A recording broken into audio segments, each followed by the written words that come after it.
सूरत के चित हर ले जाते हो।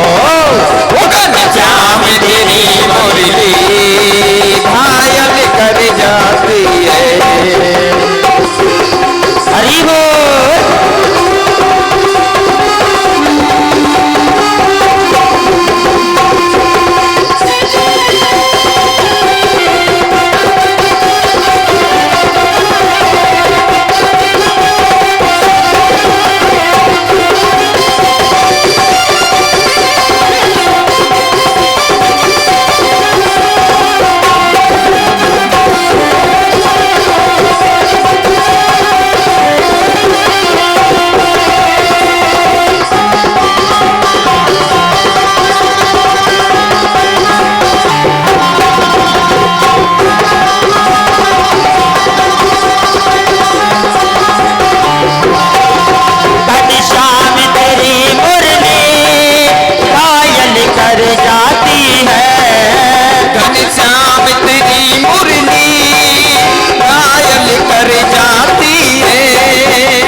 लाल तेरी बरसे कायल कर जाती है।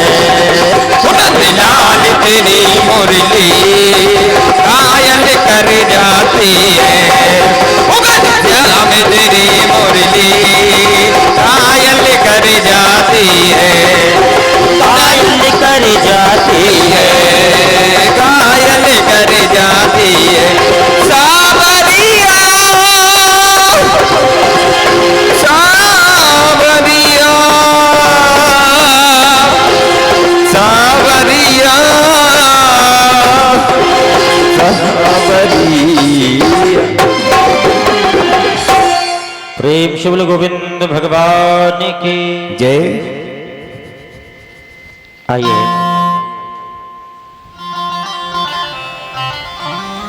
कल सायंकाल बेला में निवेदन किया जा रहा था कि भक्त ने भगवान को याद किया तो मेरे प्रभु को कहीं जगह नहीं मिली, खंबे से ही प्रकट होना पड़ा। ऐसा नहीं है कि सतयुग में ही नरसिंह भगवान खंबे से प्रकट हुए हों, कलयुग में भी हो सकते हैं।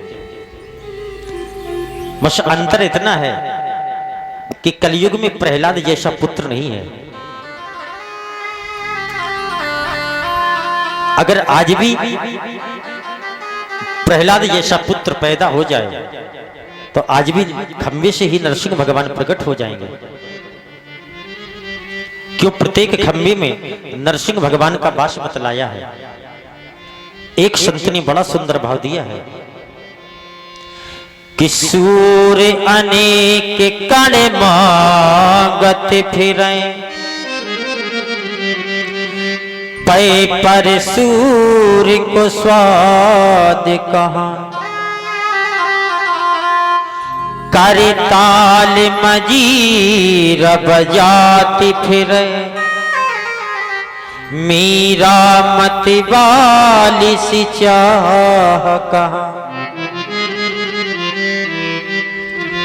नरसिंह बसे प्रति खंबन में, पर काढ़न को प्रहलाद कहा। आज भी महाराज प्रत्येक खंबे में नरसिंह भगवान का वास है।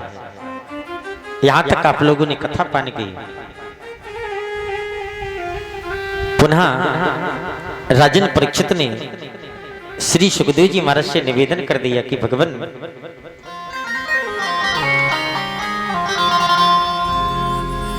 आप मुझे ये बतलाइए कि मैंने भागवत जी में सुना है कि गज और ग्राह का युद्ध हुआ। गज माने होता है हाथी और ग्राह माने मगरमच्छ। हाथी और मगरमच्छ का युद्ध हुआ। ये कथा आप मुझे विस्तार से पान कराएं। तो पूज्य श्री सुखदेव जी महाराज कहने लगे, राजन सुनिए, आसीत गिरिवरो राजस त्रिकूट इति विश्रुता।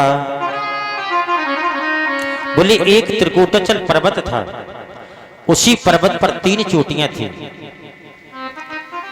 उसी पर्वत पर ये गज अपने परिवार के साथ में रहता है। गज का परिवार बहुत ज्यादा बढ़ गया। क्यों? गज को अपमान है। काहे का? बोले अपने बल का अपमान है। और संसार में ऐसा कोई भी प्राणी नहीं है जिसे अपमान ना हो। हर व्यक्ति को अपमान है। किसी को अपने रूप का अपमान है, तो किसी को अपने बल का अपमान है, किसी को अपने परिवार का अपमान है, किसी को अपने धन का अपमान। हर व्यक्ति अपमान से ग्रसित है। तो गज को महाराज अपने परिवार का और बल का अपमान था। एक दिन गज अपने परिवार के साथ में जंगल में भ्रमण करने के लिए निकल पड़ा। गिरिम गवर्ण्यः परितः प्रकंपयन्नयः। जंगल में गज चला जा रहा है। राजन अचानक गज को प्यास लगाती है। अब जल की तलाश में गज इधर उधर भटक रहा है, लेकिन गज को जल नहीं मिल रहा है। अचानक कमल के पुष्पों की सुगंधी मिल गई।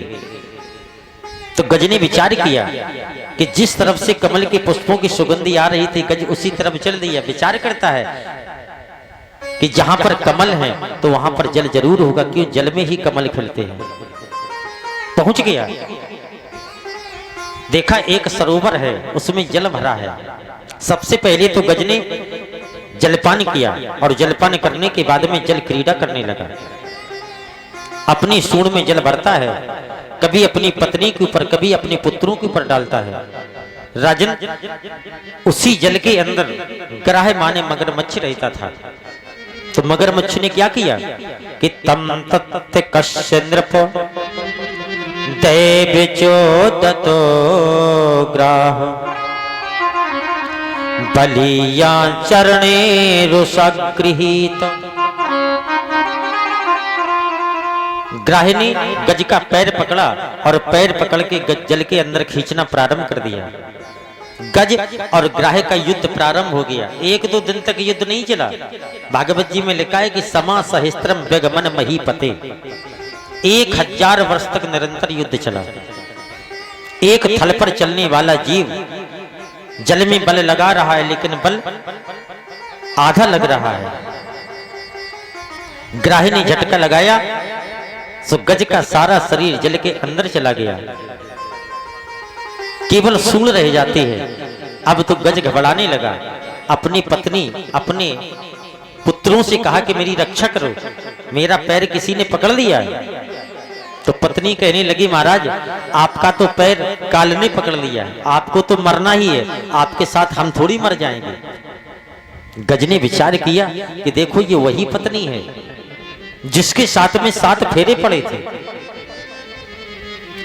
पुत्रों ने भी साथ छोड़ दिया, पत्नी ने भी साथ छोड़ दिया। आंखों से अश्रु बह रहे गज के। क्या सोच रहा है कि जब तक मेरे पास में बल था, शरीर में शक्ति थी, तब तक पत्नी भी मेरी थी और पुत्र भी मेरे थे, और आज सभी ने साथ छोड़ दिया। कि एक बाग जो था फूलों से भरा, धीरे धीरे चलती थी हवा, वहां सम बुलबुल का जिक्र भी क्या, अब रोने वाला कोई नहीं। विचार किया कि जब हम मर जाएंगे तो मेरे जाने के बाद 2 आंसू बहाने वाला भी नहीं बचा, सब भाग गए। आराम के साथी क्या क्या थे, जब वक्त पड़ा तब कोई नहीं। दुनिया है अपने मतलब की, दुनिया में किसी का कोई नहीं। कोई किसी का नहीं। क्यों? इस संसार का दूसरा नाम है दुनिया। इसे कहते दुनिया। एक तो ये संसार रूपी दुनिया है, और एक वो दुनिया है जिसमें शादी विवाह में लड्डू पेड़ा बालूशाही रसगुल्ला रखा जाता, उसका भाई नाम दुनिया रख दिया। अब देखो ये संसार कितना स्वार्थी है। जब तक दुनिया में लड्डू पेड़ा बालूशाही मिष्ठान है, तब तक तो हाथों हाथ घूमती है, बोले भैया एक आप ले लो, बोले एक आप ले लो। और लड्डू पेड़ा बालूशाही अंदर प्रवेश किए, पेट में गई, सो दुनिया कहाँ पहुंचती है, बोले घूरे में। तो कहने का मतलब ये है कि जब तक इस जीव के पास में धन दौलत बल है, तब तक पत्नी भी है, पुत्र भी है, परिवार भी है, सब साथ देते हैं। और जब इस जीव के पास में कुछ नहीं है, तो दुनिया वाले इसे छोड़ देते हैं, कोई नहीं साथी। अंतिम समय गज ने प्रभु को याद किया। अब विचार कर रहा है कि भगवान भी ऐसे प्रार्थना नहीं सुनते हैं। भगवान कहते कि कुछ ना कुछ हमारे पास में लेकर आओगे तभी हम तुम्हारी प्रार्थना सुनेंगे। कुछ स्थान हैं जहां खाली हाथ नहीं जाना चाहिए। जैसे भागवत है, कथा में जाओ कभी खाली हाथ ना जाओ, गुरु के पास जाओ कभी खाली हाथ ना जाओ, मंदिर में जाओ कभी खाली हाथ मत जाओ। लेकिन भगवान ये नहीं कहते कि मेरे पास में धन दौलत लेकर के आओ ना। भगवान तो बल्कि ये कहते भक्त से कि ऐसा कर, मेरे पास में पत्रम पुष्पम फलम तोयम, तुलसी का पत्र लेकर के आ जाओ। तुलसी नहीं है, पुष्प लेकर के आ जाओ, पुष्प भी नहीं है तो जल लेकर के आ जाओ। अंत में भगवान ने कहा अगर तेरे पास कुछ नहीं है तो कम से कम एक फल लेकर के आ जाओ, लेकिन खाली हाथ नहीं। तो अचानक गज के कमल का पुष्प सूंड में आ जाता है। गज ने 28 श्लोकों में महाराज स्तुति की। ओम नमो भगवते तस्मै यदि यदि चिदात्मिकं पुरुषायादि बीजाय परेशाय विधिमय। तस्मै नमः परेशाय ब्रह्मणे नन्त शक्तये अरूपाय रूपाय नमः आश्चर्य कर्मणे। पुष्प छोड़ दिया और पुष्प जाकर के महाराज गोविंद के चरणों में गिरा। सो गोविंद उठकर के खड़े हो गए, अपने भक्त की रक्षा करने के लिए दौड़ पड़े। दरवाजे पर गरुण जी खड़े हैं। सो गरुण जी कहने लगे प्रभु कहाँ जा रहे? तो भगवान कहने लगे भक्त बुला रहा है भक्त की रक्षा करने। तो गरुण जी ने कहा मेरे ऊपर बैठ जाओ।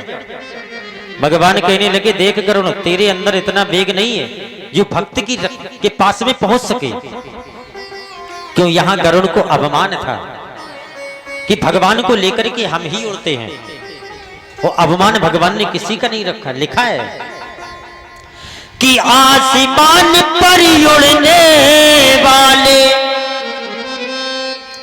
आसमान पर उड़ने वाले इस धरती को पहचान, किसी का रहा नहीं अभिमान, किसी का रहा नहीं अभिमान। हो आसमान पर उड़ने वाले धरती को पहचान, किसी का रहा नहीं अभिमान, किसी का रहा नहीं अभिमान। आसमान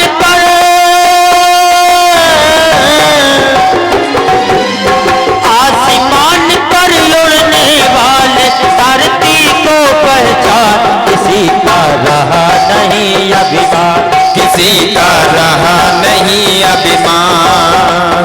आसमान पर उड़ने वाले धरती को पहचान, किसी का रहा नहीं अभिमान, किसी का रहा नहीं अभिमान।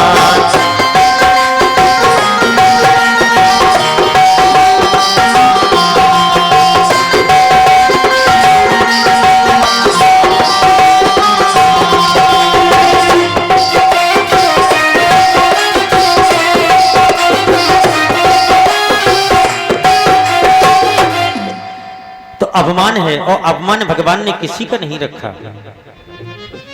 एक पैर तो गरुड़ के ऊपर रख लिया और दूसरा पैर गोविंद का नीचे है। तब तक ग्राह ने एक झटका और लगाया तो गोविंद ने छोड़ दिया महाराज गरुड़ को और सरोवर के पास में पहुंच गए। सुदर्शन चक्र घूम रहा है, अब प्रभु ने विचार किया कि सुदर्शन को अगर मैंने आदेश दे दिया तो एक क्षण नहीं लगेगा, ग्राह का सर कट जाएगा। लेकिन यहां तो लीला अलग है, क्यों मेरी स्तुति की है गज ने, तो मेरा तो भक्त हो गया गज। और बोले यहां गज के पैर पकड़े हैं, ग्राह माने मगरमच्छ। तो हम पहले उद्धार किसका करें, भक्त का करें या भक्त के भक्त का उद्धार करें?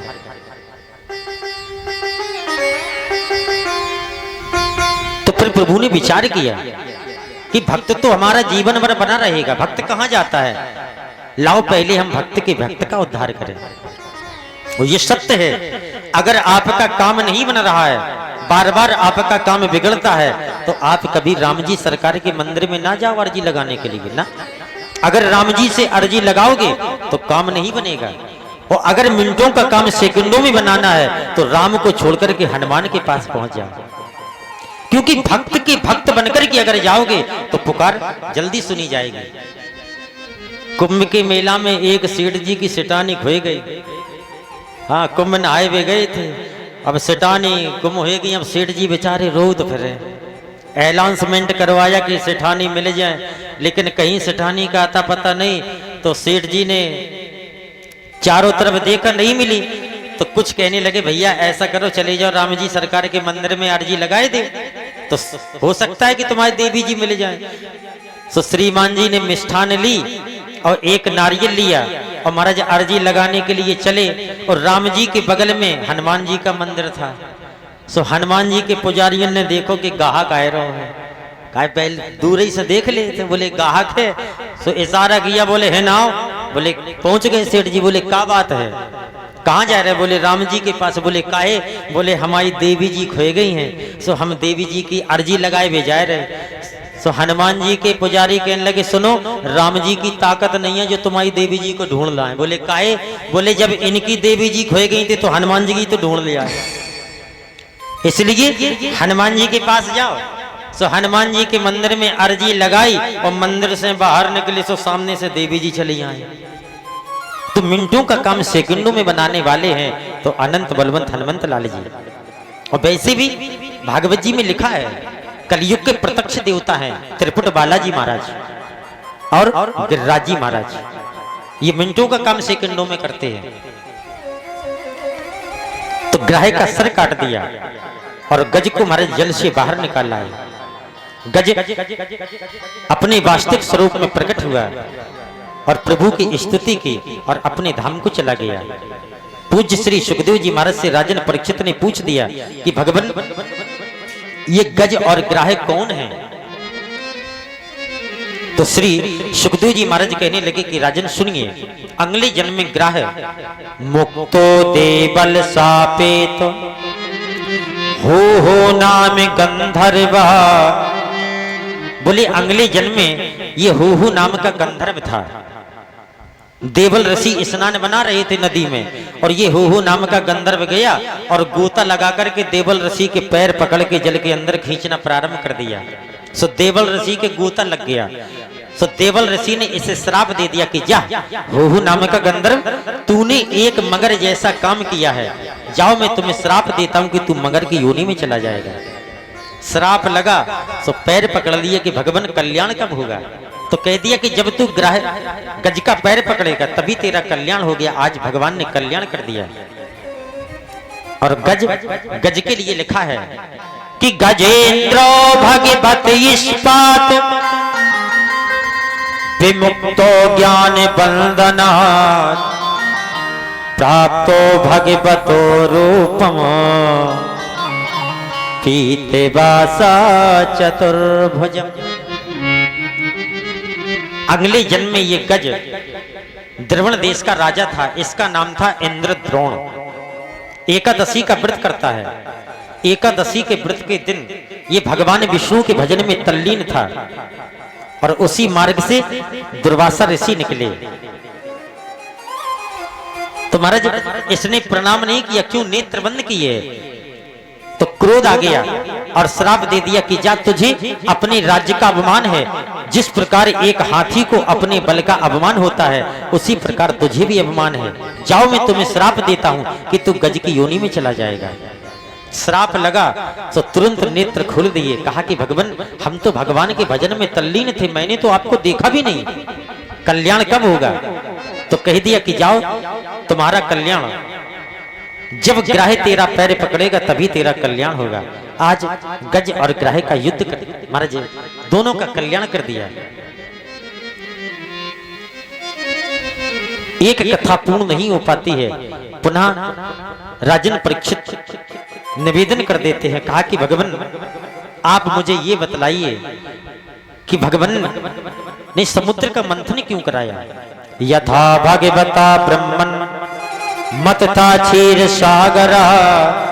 महाराज समुद्र का मंथन करवाया और उसमें 14 प्रकार के रत्न निकले, जिसमें विशेष रत्न है अमृत। ये कथा आप मुझे विस्तार से सुनाएं। पूज्य श्री सुखदेव जी महाराज कहने लगे, सुनिए। यथा दुर्वासा शापात्, एक दिन की बात है। श्रेन्द्रालोक स्त्रियो नृपा, दुर्वासा ऋषि अपने गले में पुष्पों का हार डाले हैं और उस हार को वरदान है कि दुर्वासा सर्वप्रथम जिसके गले में डाल देंगे, संसार में पहली पूजा उसी की होगी। तो इधर से दुर्वासा जा रहे और उधर से महाराज इंद्र अपनी पत्नी सची के साथ में आ रहा है।